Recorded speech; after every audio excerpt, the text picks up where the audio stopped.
and today I just want to talk about what I've been working on since the last time we spoke. Y'all remember this, right? Check it out. And the fifth reason that I love this camera, hands down, and this one is subjective. It's not techie. It's not written on paper. It gets out of my way. So yeah, that still remains true. The FX3, the FX30 is just a dope camera, man, and it doesn't get in my way. And if you can remember, also I said this, check this out. And I currently got my eyes on the FX6, but I don't want to say that too loud. I don't want the FX30 to hear me, but yeah. And now we have this bad boy right here, the FX6. And this camera gets in my way right here,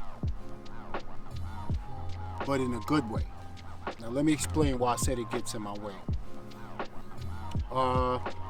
There's a lot going on with this camera, and I did my research before I bought it, so it wasn't like I just jumped in. I did my research, but you know, it's nothing like having it in your hand where you could actually see what's going on with it.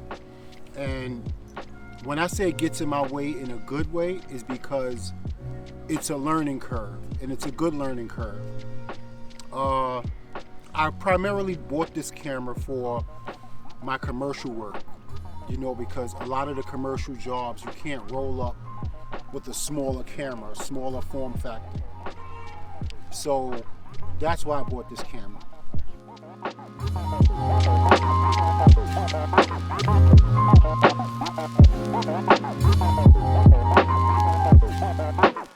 When you roll up to a set and people are paying you $3,500, $6,000, whatever the number is on a higher paid job, and you pull out a small camera, now granted, you could shoot a movie with an iPhone. We know that as creatives. But the industry, you know, when people spending their money, they want to see where their money is going. They want to see where their money is going. And so a lot of times, that's why you'll see creatives purchase cameras like this. Not only that, that's not the only reason, because obviously it has its perks. It's a very good camera, and I'm going to get into that in a few minutes. But it is a case where clients want to see a bigger camera for the most part, especially commercial work. And so, yeah, it's just one of them things, but I'm enjoying the learning curve. The menu system is entirely different. This is not just a turn on the shoot camera. You know, it's you have to put some thought into it. All right, so let's get into why I like this camera. Okay, let's get into the differences so far. I haven't figured them all out yet, but let's get into the differences so far.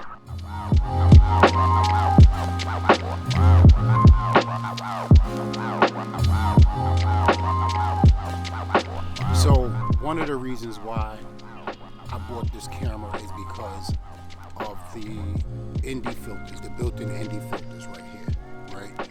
You got auto ND, that's one of the major ones. The reason why I bought this camera, because you got auto ND, you got your varios too. And a lot of times I'm in situations where I'm going from outside and I'm going to inside. And I don't want to have to deal with screwing on an ND filter or changing a lens. It's really like simple for me to just go from one place to another place. That's a major thing when you're doing commercial work, in my opinion, having that other thing you don't have to worry about. You know what I'm saying? You could just be creative. And you know, my channel is basically all about the camera moving out of the way and letting you just do what you do. You know what I'm saying? That's another reason why I bought this camera. Another reason why is also, you know, I'm a big thing about grab and go. Of course, I'm gonna rig it out. I'm gonna do some more stuff to it, put a V-mount in the back. You know, put a little cage, whatever around it so I can mount more things, and, you know, just another monitor, all that kind of nice stuff. But just the bare bones, grabbing it, this is how it came. This is how I bought it. I actually I actually bought the kit. I bought the one with the 24 to 105 lens because, you know, I wanted that lens. It was a kit lens, and I wanted something that I was ready to just go with. And so that's why I bought this one. I like it too because of the monitor. It comes with its own monitor, proprietary monitor. So all I gotta do is just, again, grab and go. You know what I'm saying? And the monitor you could put in different places. You could put it here, obviously on the grip. You could put it here on the body, here on the body. And I kind of like that. I kind of like the fact that it's modular. You can move it around the way it is. I also like the handle. If you check out the handle, you got the record button on it. You know what I'm saying? I programmed this to be my 24 or 60p. I could go from 24 to my S&Q mode, basically. And there's a button, I don't know if y'all can see it, but there's a button in here, number 6. It's kind of, I don't know if you can see it in the video, but it's number 6. I programmed that to be my, let me think, y'all, bear with me. I programmed that to be my, high and low. So the base ISO when I'm shooting in S-Log3, the base ISO is 800, the high ISO is 12,800. Pretty much just like the Sony A7S III and the FX3.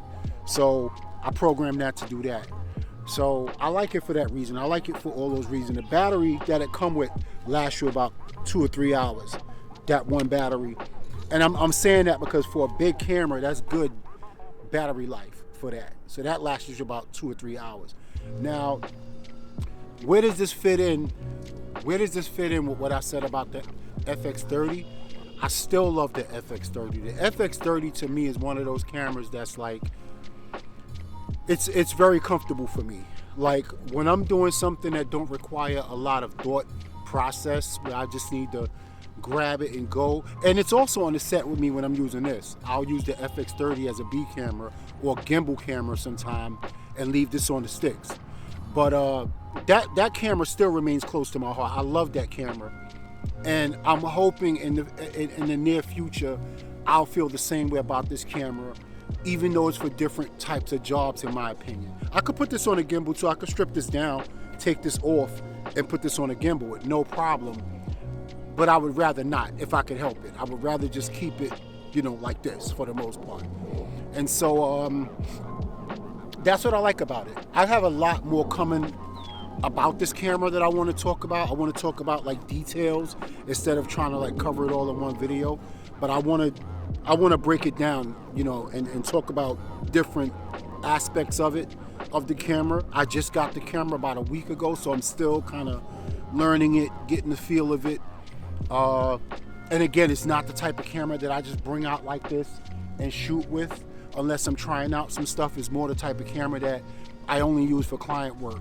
So that's another thing. It doesn't get the use that the FX30 gets. So in that regard, man, I just wanted to bring y'all, you know, a video about the new camera, let y'all know that I did get it. I said I had my eyes on it and I got it.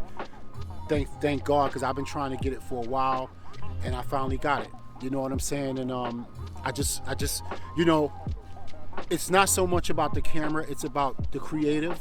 You know, the best camera is the one you have on you. That's still true.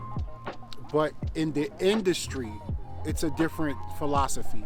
In the industry, when you show someone a project you already did and the project is amazing, they don't care that it was shot with an iPhone because it's done already, it's on legs. But when you trying to get a job or you trying to get someone to take you serious, then the iPhone is not going to work.